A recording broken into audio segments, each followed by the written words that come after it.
Inflation is on the rise, so many people are thinking about the best high inflation investment strategy.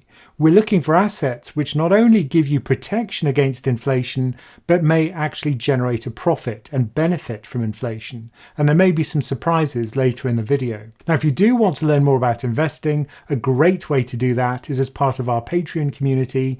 That way you'll get access to Slack, so you can chat to me and other members of the community, but also vote on members only videos. So if you do want to do that, there'll be a link in the description below me and also beside me. So now let's look at the best high inflation investment strategies in a bit more detail. This is not a recommendation. If you want advice tailored to your specific circumstances, seek independent financial advice. The natural investment everyone considers when they're thinking about a high inflation investment strategy would be inflation-linked government bonds. Now in the US, these government bonds, which are linked to the rate of CPI inflation, are called TIPS, or Treasury Inflation Protected Securities. And here are some of the large US TIPS funds, and I've sorted them according to their expense ratio. So for this one at the top, which is issued by Charles Schwab, you can see the expense ratio is very low, just 0.05%. And there's a comparably expensive one from Fidelity and from Vanguard. But what these don't do is protect you from fluctuations in the US yield curve. So if you buy a long duration version of one of these funds, it'll still lose money if the yield curve shifts up, for example. So that's why some people might choose something like STIP, because if you think yields are going to rise,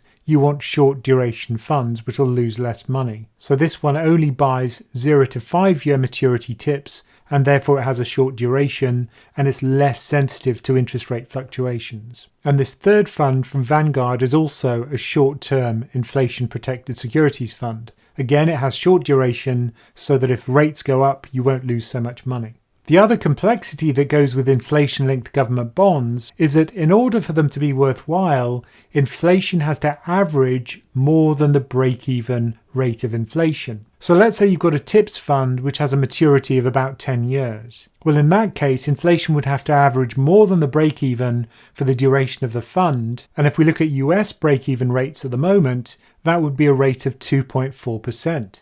Now remember, the Fed is targeting 2% as its average rate of inflation. So what you're assuming is that not only will inflation average more than 2.4% over the next 7 years, say, but also that the Fed will fall asleep at the wheel, and even if it does raise interest rates, this won't effectively reduce the rate of inflation. Now the red line here is the actual rate of CPI inflation, and recently it's spiked. Now I covered that in a recent video, and a big part of this spike is due to oil prices. And if you remember this time last year, we were talking about negative oil futures prices. So year on year, the increase in the price of oil has been huge, and that's fed through to inflation baskets all across the world. So what we have to distinguish between are short-term spikes in inflation due to these base effects, but also due to bottlenecks, and stickier inflation, which is going to stay around for much longer. And in order for these TIPS to pay off, it's going to have to stick around for a very long time indeed, and the Federal Reserve will have to be ineffectual in terms of its policy. So if that's consistent with your beliefs, which is that inflation will stay high for a long period of time and the Fed's policy will be ineffectual in controlling it, then TIPS might be something to consider. Now, I also managed to dig out break-even inflation in the UK from the Bank of England's website, and I've got to say it wasn't a pleasant experience, if only they'd give us something like Fred. But when I did find the data, it turns out that the break-even inflation for the UK, the 10-year break-even, is 3.6%, which is even higher than it is in the US. And UK CPI doesn't seem to have incorporated those big oil price increases, at least not so far. And CPI in the UK, which was published in May but actually refers to April, was 1.5%. So just as with the US, inflation would have to be very high for a very long period of time in order to justify holding inflation-linked government bonds in the UK. And as usual, I've turned to Just ETF for European inflation-linked government bond funds, and these were the cheapest because you can see I've sorted by TER, which is the expense ratio. And although they're not as cheap as the US funds, surprisingly, you can see that there's a fairly large selection of funds here. The one at the top here is from Lixor. that's denominated in sterling, and that would give you exposure to UK inflation. Or if you want to take a punt on global inflation and also take dollar versus sterling currency risk if you're a UK investor, then you could go for this Lixor Core Global Inflation-Linked 1 to 10-year bond fund. Now, one of the dangers with UK inflation-linked bond funds is that UK inflation-linked bonds have a huge duration, usually over 20 years. So these funds tend to be very, very volatile, almost as volatile as equity, in fact. And as far as I know, there aren't any short duration UK linker funds. If we look at the largest US inflation-linked government bond fund, and the ticker for this fund, which is very relevant, is TIP or TIP, that's had very brisk inflows recently as many people are buying into this inflation story. If you don't want to go down the government bond route, then some people think equity can be a good hedge against inflation. So in this graph, we've got inflation along the bottom axis such that anywhere to the right of the dashed red line represents inflation. So this would be very high inflation. This would represent the cost of living staying constant, and here to the left of the graph would represent a period of deflation when prices are dropping.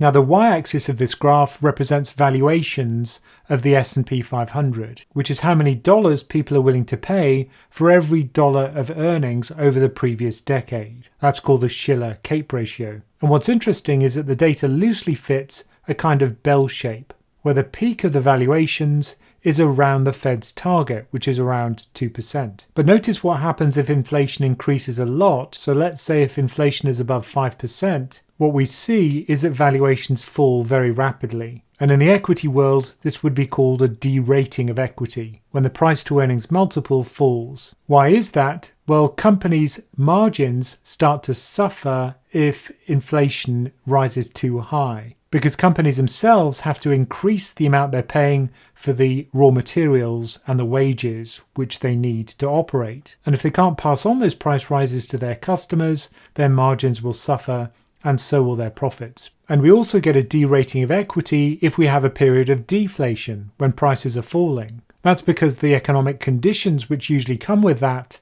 are ones of low demand. And low demand usually means lower earnings growth for companies, which is generally bad for equity. So as long as we're fairly close to this sweet spot of 2% inflation, you can see that valuations remain high and the story for equity is a good one. But even if inflation goes up to around 3 or 4%, it's still not a massive problem for equity. But if inflation's too high, and here we're talking about more than 5%, then equity is just a very poor inflation hedge. But instead of looking at the entire US market, we could just look at individual equity sectors. Now in the next graph, we're going to have lots of these box plots, so I think it's important to understand how to read them. The most important number here is the median, and that's the horizontal line inside the colored box. You can think of the median as a typical return. Half of the returns will be more than the median, and half of the returns will be less than the median. We should always consider the spread of the data around that central case, and that's what the coloured box is telling us. If we were to look at the 50% of returns around that typical case, how much would they be spread above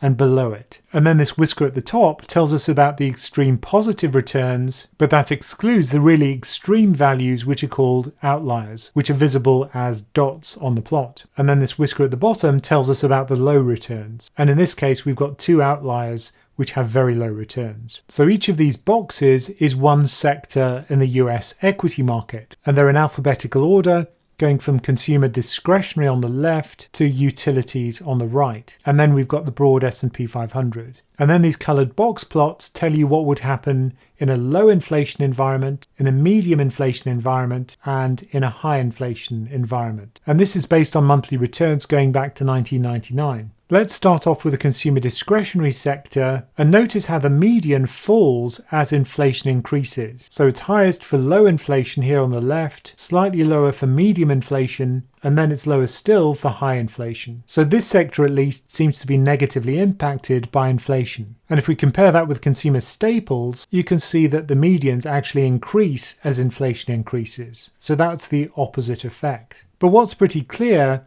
is that none of these sectors has an atrocious or incredible performance in a high or low inflation environment. The fact is that equity is very volatile in any inflation environment. But if we try to tease out those differences, what I've done here is look at the high inflation median return minus the low inflation median return. And at least for some sectors, the median return is higher during periods of high inflation. So that would include utilities, financials, and consumer staples, for example, whereas consumer discretionary, technology, and energy seem to be negatively impacted, and returns for healthcare seem to be unaffected by inflation. Now, why would some sectors actually benefit from inflation? Consumer staples are things which we have to buy even if prices go up. If we drive a car, we need gasoline, or petrol as we call it here in the UK. We still need to buy food and personal care products. So that's why the consumer staples industry doesn't suffer a lack of demand if prices go up.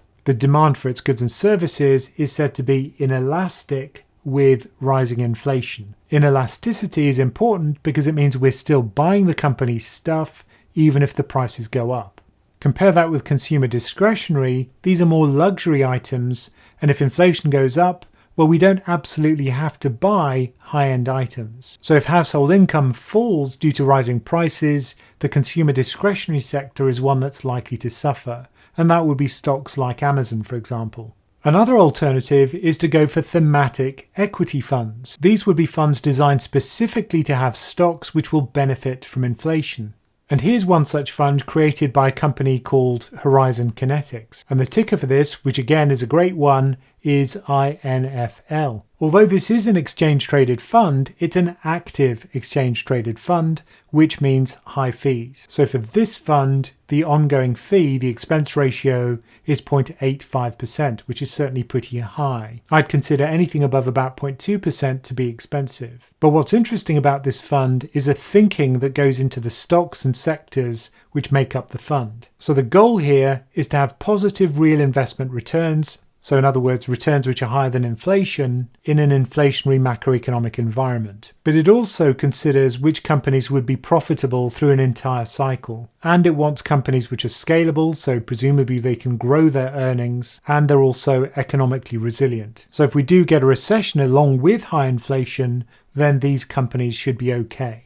Now what they've listed here are inflation vectors. These are the sectors and assets which are going to be affected in a high inflation environment. So that would include things like land or real estate. Then in theory, these real assets should keep their value when the value of money is falling. If inflation's rising because of rising commodity prices, then companies which benefit from higher oil prices, say, should be attractive. Gold is erroneously considered to be an inflation hedge, so companies whose price is positively linked to the price of precious metals would benefit in an inflationary environment. But things like healthcare and data and research are insensitive to things like commodity price increases. So companies that generate their revenue in these sectors might be considered to be resilient. So when constructing the portfolio, they find companies which are either direct beneficiaries of these vectors or indirect beneficiaries. And in the indirect examples, they want companies which are asset light. In other words, they have very low fixed costs, but they still benefit from some of these prices either staying stable or increasing. But they can also consider opportunistic investments. So for example, lumber has increased in price massively, and that's a supply-constrained asset. So lumber companies might fall into this opportunistic bucket of potential purchases by the ETF. Another thing to consider is pricing power. Some companies are monopolies, they dominate a sector, and they can raise prices without worrying about their competitors. And those kind of companies might also be impervious to increasing input costs. That's because they can simply pass on their rising costs to their customers. Here's the sector breakdown for INFL, and you can see that a very large proportion of it is this blue bar, which is finance companies. As we saw already, those actually benefit mildly from higher inflation. But there's also a large allocation, about a fifth of the fund, in non-energy minerals. And non-energy would include things like industrial metals, such as copper. If we take those sector weights, and here they're shown in red, and they're sorted from highest at the top to lowest at the bottom, you can see that the finance allocation, which is 40%, is over twice that of the S&P as a whole, which is shown here in blue. So that's a massive overweight in finance. The other huge overweight is in non-energy materials, which for INFL is about a fifth of the fund, and for the S&P it's almost zero. There's also a big overweight for energy minerals. But as we all know, the S&P is dominated by tech, and they make up almost 20% of the S&P. But as we saw, those are negatively impacted by higher inflation. So it's no surprise that for INFL, it has a very large underweight in that sector. In fact, it makes up less than 3% of INFL. Now, my opinion is that we're not going to get a long-lasting period of high inflation. A lot of the effects we're seeing will be short-term, such as the commodity prices like oil, which had a very low price last year. Those base effects will be short-lived. But also the supply bottlenecks will eventually be addressed as companies provide more supply to service that increasing demand. If that is the case, then a lot of these hedges won't make sense. So you'll be hedging a non-existent event. But if your opinion is different from mine, and you think there's going to be long-lasting inflation, then hopefully this video has given you some creative ideas as to how to profit from that high inflation environment. Now, inflation and the variables to monitor in inflation are the kind of thing I write about all the time in my free weekly market roundup. I try to make it entertaining as well as informative, so I think it's a good free way to learn about investing. If you do want to sign up for that, there should be a link in the description below me and beside me. And as always, thank you for listening.